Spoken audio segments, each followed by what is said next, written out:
भीलवाड़ा की धरा ने रचा भक्ति का नया इतिहास। बागेश्वर बालाजी के दिव्य दरबार में उमड़ा आस्था का अपार सैलाब। बागेश्वर धाम सरकार के दिव्य दरबार में भक्तों की लगी अर्जियां। पर्चे पर पहले से लिखी थी मन की बात और समाधान। भीलवाड़ा 8 नवंबर। धर्मनगरी भीलवाड़ा की पावन धरा पर शुक्रवार को भक्ति का नया इतिहास रचा गया। विख्यात आध्यात्मिक गुरु व कथावाचक बागेश्वर धाम सरकार धीरेन्द्र कृष्ण शास्त्री महाराज के सानिध्य में 5 दिवसीय हनुमंत कथा के तीसरे दिन बागेश्वर बालाजी का दिव्य दरबार लगा तो आस्थावान श्रद्धालुओं का ऐसा सैलाब उमड़ा कि 1 लाख से अधिक की क्षमता वाला विशाल पांडाल भी छोटा प्रतीत हुआ। हर वर्ग और हर समाज, शहर और गांव, हर जगह से भक्तों का अपार जनसमूह उमड़ा तो सब भेद मिट गए। न कोई छोटा था, न कोई बड़ा था, न कोई सामान्य था, न कोई वीआईपी था, सभी एक समान केवल हनुमान जी महाराज के भक्त थे। जहां तक नजर पहुंचे केवल भक्त ही भक्त दिख रहे थे। भीलवाड़ा के इतिहास में पहली बार किसी धार्मिक सामाजिक आयोजन में इतना जनसमूह उमड़ा। दिव्य दरबार में अर्जी लगने की आस लिए और उसका साक्षी बनने की तमन्ना से जिले के ही नहीं राजस्थान के विभिन्न क्षेत्रों और आसपास के प्रदेशों से भी हजारों भक्त भीलवाड़ा पहुंचे थे। श्री टेकरी के हनुमान जी कथा समिति के तत्वावधान में दिव्य दरबार बागेश्वर धाम सरकार धीरेन्द्र कृष्ण शास्त्री महाराज के कथा संरक्षक काठिया बाबा आश्रम के महंत श्री बनवारी शरण काठिया बाबा के साथ मंच पर पहुंचने के बाद शुरू हुआ, पर उससे पहले ही हजारों भक्तगण तेरा पंथंगा के पास कुमुद विहार विस्तार में आरसीएम ग्राउंड कथास्थल पहुंच चुके थे। बागेश्वर सरकार ने सबसे पहले व्यासपीठ को नमन किया और उसके बाद दिव्य दरबार का मंच सजाया। उन्होंने जिनकी अर्जी स्वीकार हुई उनको एक के बाद एक पुकाराना शुरू किया और समस्या पूछी तो पहले से लिखे पर्चे में वही बात सामने आने पर अर्जी लगाने वाले मंच से ही बागेश्वर बालाजी के जयकारे लगाने लगे।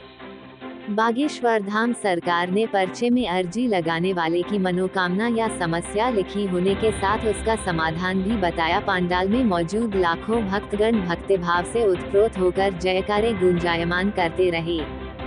जिनकी अर्जी स्वीकार हुई उनमें कुछ भीलवाड़ा से थे तो कुछ बाहर से आए हुए भक्त थे। मंच से शास्त्री जी महाराज ने जिस तरह भीड़ के बीच किसी कोन में बैठे व्यक्तियों को जिस तरह आवाज देकर बुलाया, उससे जिनको बुलाया गया उन्हें एक पल विश्वास ही नहीं हो पा रहा था कि उनकी मनोकामना पूरी होने या समस्याओं का समाधान मिलने का समय आ गया है। मंच पर बागेश्वर धाम सरकार के श्री चरणों में पहुंचते ही कोई अपने मन की बात उनके पर्चे में पहले से लिखी देख भावुक नजर आया तो कोई श्रद्धा से उत्प्रोत होकर नमन करता दिखा। उन्होंने वहां मौजूद पत्रकारों से भी 3 ऐसे भक्त अर्जी के लिए लाने को कहा जिसे कोई जानता पहचानता नहीं है। ऐसे भक्तों के पर्ची भी पहले से लिखी हुई थी और वही मन की बात उसमें आई तो श्रद्धालुओं की आस्था की कोई सीमा नहीं रही। करीब 3 घंटे तक चले दरबार के अंत में बागेश्वर धाम सरकार ने प्रेत बाधाओं से पीड़ितों को मंच के समक्ष बुला उन्हें आशीर्वाद प्रदान करते हुए विश्वास दिलाया कि जहां बालाजी की कृपा होती है वहां भूत पिशाच का कोई काम नहीं होता है। ऐसे पीड़ितों को भभूत भी प्रदान की गई और राम नाम का मंत्र जपने के लिए कहा।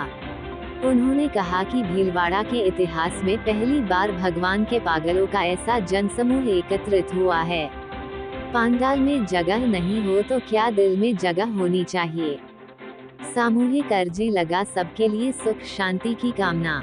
बागेश्वर धाम सरकार ने दिव्य दरबार संपन्न करने से पहले कहा कि वह बालाजी के समक्ष सबकी सामूहिक अर्जी लगा रहे हैं कि सभी भक्त निरोगी रहने के साथ उनके जीवन में सुख, शांति, समृद्धि रहे। उन्होंने कहा कि हमारे पास कोई सिद्धि व चमत्कार नहीं है, केवल गुरुजी का आशीर्वाद है। ये हनुमान जी बागेश्वर बालाजी का बल है, हमारा नहीं है। जिनकी अर्जी यहाँ लग गई उन्हें 21 बार बागेश्वर धाम पहुँच बालाजी के चरणों में अर्जी लगानी है। जिनकी मनोकामना पूर्ण हुई उन्हें मंगलवार को और उनकी जिनकी समस्याएं थी उन्हें शनिवार को आना है। जो पर्चा उन्हें दिया गया है उसे संभाल कर रखना है और जब भी बागेश्वर धाम जाए साथ ले जाना है। पर्चे में सबसे नीचे जो मंत्र लिखा होगा उसकी प्रतिदिन 5 बार माला फेरनी है। अर्जी लगाने वालों को लहसुन, प्याज, मांस, मदिरा आदि का सेवन भी नहीं करना है। जहाजपुर में बेवाण फिर अपने धाम में स्थापित होंगे। जहाजपुर के एक भक्त की अर्जी स्वीकार हुई और मंच पर बुलाया तो उसने कहा कि मेरे मन की भावना है कि जो बेवाण मंदिर से निकलने के बाद अपने निज धाम में अब तक नहीं पहुंच पाया है वो पुनः वहां स्थापित हो। इसी तरह बात बागेश्वर सरकार की पर्ची में भी लिखी देख वह भावुक हो गया। बागेश्वर सरकार ने कहा कि हम यही प्रार्थना करेंगे कि इसकी मनोकामना जल्द पूरी हो। सभी सनातनी हिंदू संगठन प्रशासन के साथ बैठ एकता का बल दिखा ठाकुर जी को स्थापित कराए और हमारी अर्जी स्वीकार हो। हमारा सौभाग्य भारत जैसा वतन और सनातन जैसा धर्म पाया। दिव्य दरबार संपन्न होने के बाद श्री हनुमंत कथा के तीसरे दिन व्यासपीठ से बागेश्वर धाम सरकार धीरेन्द्र कृष्ण शास्त्री महाराज ने सनातन धर्म की महिमा बताते हुए कहा कि हमारा सौभाग्य है कि मनुष्य तन पाकर भारत जैसा वतन और सनातन जैसा धर्म पाया है।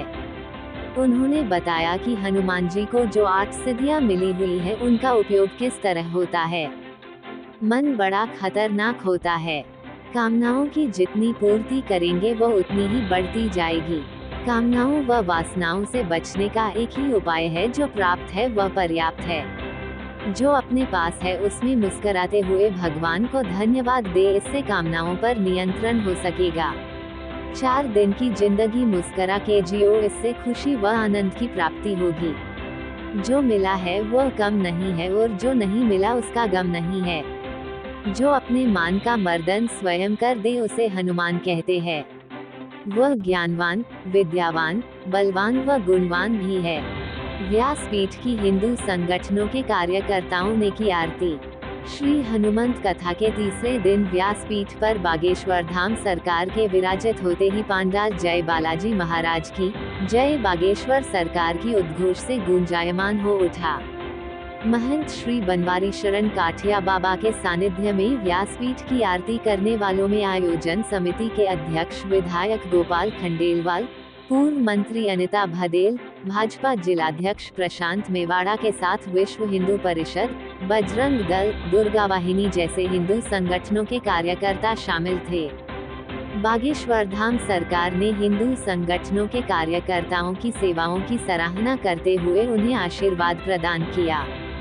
भव्य व ऐतिहासिक दिव्य दरबार के आयोजन की व्यवस्थाओं को सफल बनाने में अध्यक्ष गोपाल खंडेलवाल, संरक्षक त्रिलोकचंद छाबड़ा, प्रकाश चंद छाबड़ा, महावीर सिंह चौधरी, कैलाश चंद्र कोठारी, उमराव सिंह सचेती, संपत राज चपलोत, संयोजक आशीष पोरवाल, महासचिव श्याम सुंदर नौलखा, कोषाध्यक्ष राकेश दरक, उपाध्यक्ष कैलाश चंद्र योगेश लड्ढा, चितवन व्यास, नवनीत सोमानी, राधेश्याम बहेड़िया, बनवारीलाल मुरारका, दिनेश नौलखा, मुकेश खंडेलवाल, दिनेश बाहेती, सचिव हेमेंद्र शर्मा, सहसचिव राजेंद्र कचोलिया, संयुक्त सचिव दिलीप काष्ठ, सचिन काबरा, राजकमल अजमेरा, धर्मराज खंडेलवाल, कांतिलाल जैन, उज्जवल जैन, तेज सिंह पुरावत, देवीलाल जाट आदि के साथ सैकड़ों सेवादारों व भक्तों ने अहम सहयोग प्रदान किया।